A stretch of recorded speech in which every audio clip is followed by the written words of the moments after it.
This is Dr. Praveen Ramchandra. I am senior endocrinologist in Bangalore. Welcome to my YouTube channel for patient education. Today we'll be learning about. All right, today we're going to dive into a really fascinating part of managing diabetes, one that often flies under the radar.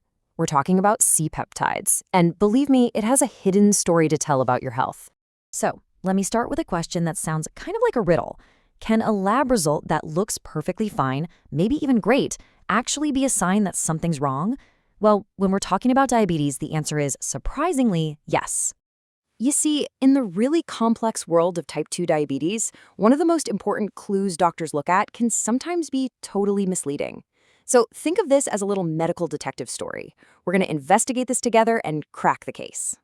Okay, so our investigation starts with the number one clue at the heart of this whole mystery, a molecule called C-peptide. This is the key marker we have for insulin production. So what in the world is C-peptide? Well, it's a small protein fragment that gets made and released into your bloodstream right alongside insulin. And because of that, it works as this amazing proxy, a really reliable stand-in for figuring out how much insulin your own pancreas is actually making. And this shows you exactly why it's so reliable. It all starts with this bigger molecule called proinsulin. And what happens is, this molecule splits perfectly in two, creating one molecule of insulin and one molecule of C-peptide. They're released in this perfect 1-to-1 ratio, like partners in a dance, every single time. But, and here's where our medical mystery gets a big plot twist. Sometimes, an outside factor can totally mess with our clue, making it really hard to read. And that factor? It's your kidneys. Yeah, the big complication here is chronic kidney disease, or CKD, which is a pretty common issue for a lot of people with diabetes. And as you're about to see, CKD completely changes the C-peptide story. So this lays it out perfectly. When your kidneys are working normally, they just filter C-peptide right out of the blood, no problem. But with chronic kidney disease, that whole filtering system is broken. The C-peptide doesn't get cleared out properly, so it just builds up, creating these artificially high levels in your blood. And this right here, this quote, is the crucial takeaway. A person with CKD could have a C-peptide level that looks normal, or even high, and you'd think, oh, great, their insulin production is fine. But what's really happening is just a traffic jam caused by faulty kidneys.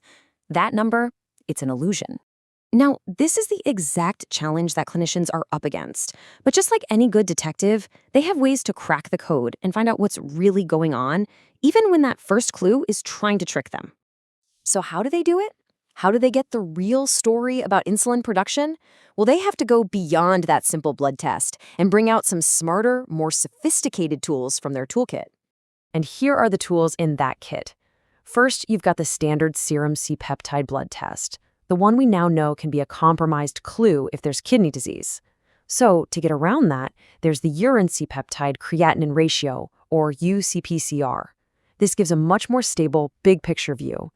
And for the most detailed, precise look, there's the C-peptide to glucose ratio, which is really clever because it adjusts for a person's blood sugar at that exact moment. It gives a truly accurate picture. So all of this detective work, all these extra tests, it all leads to the big question. Why does this actually matter? Well, it matters because getting it right is the key to truly personalizing diabetes treatment. I mean, getting an accurate C-peptide reading has a huge impact on patient care. It helps doctors decide if and when to start insulin and exactly how much to use. It helps them predict the risk of dangerous low blood sugar episodes. It even helps them figure out the long-term risk for other complications and guides them on using modern drugs that can actually help preserve the pancreas's function. It's a game changer. And this isn't just some abstract idea. This gets turned into real-world action. Protocols just like this one use specific C-peptide levels to guide what to do next. So if the level is really low, less than 0.2, that's a clear signal the pancreas is pretty much exhausted. Insulin is needed and fast. But if the level is above 0.6, well, that tells the doctor the pancreas is still making a decent amount of its own insulin, so they can focus on other treatments first. And for even more precision, they turn to that C-peptide to glucose ratio we talked about. See, this isn't just about how much insulin your body is making, it's about how much it's making in response to the sugar that's in your system right now. A value below 2 is a really powerful signal. It tells the doctor that even with high blood sugar, the pancreas just can't keep up, giving a very clear green light to start insulin therapy. So, as we wrap up our investigation, you can see that C-peptide reveals something so much deeper than just a single number on a lab report.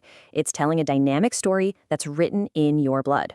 Right? It's not some static data point. It's really a narrative of how your body is functioning, how it's adapting, and what it needs to stay healthy.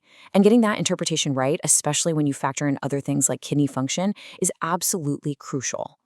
This quote just sums it all up perfectly. A clear, accurate understanding of C-peptide. It refines the diagnosis, it personalizes treatment, and it helps doctors get ahead of dangerous complications. It really is a cornerstone of modern, intelligent diabetes care. And that kind of leaves us with one last thought. You know, C-peptide is just one example of a clue that was hiding in plain sight. It really makes you wonder, what other hidden stories are just waiting to be read in our health data, ready to totally revolutionize how we understand and treat disease?